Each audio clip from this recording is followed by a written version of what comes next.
Okay, I don't know if you can see it, but I drew a water line, and then I sketched in some clouds. On this, I want to add that I'm using Apple Barrel craft paint again from Walmart. I know some people turn their nose up at it and say it won't last, but I contacted the company years ago, and they claim to have a very high rating for color fastness despite not putting it on the bottle. Uh, so far, everything's looking great. I've had some paintings for 5 or 6 years, and they look as good as the day I painted them. Who's to say what they're going to look like in 20 or 30 years? It's hard to say. But so far, I've been very happy with it, and it's very affordable. So don't let anyone convince you that you have to buy expensive paint in order to produce a decent painting.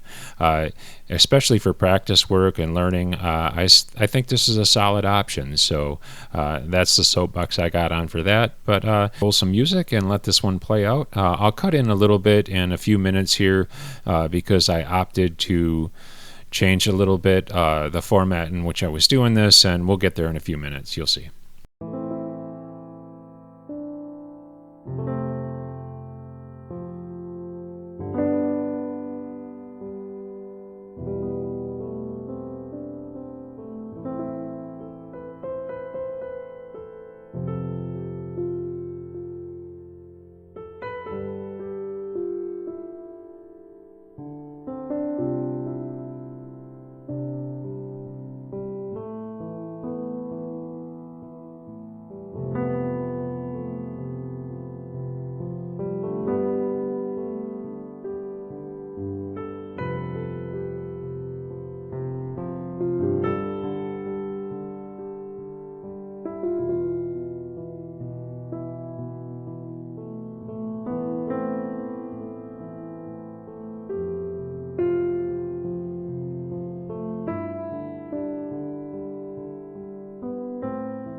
So here's where I thought I was going to end up and what the vision I had in my head. It was just supposed to be a seascape that was backlit where I really played with the lighting.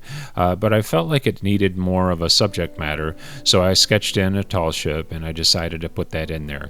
You can let me know at the end of the video whether it was better just as the seascape or whether the ship added or made the painting better or worse. I would love to hear your thoughts on that.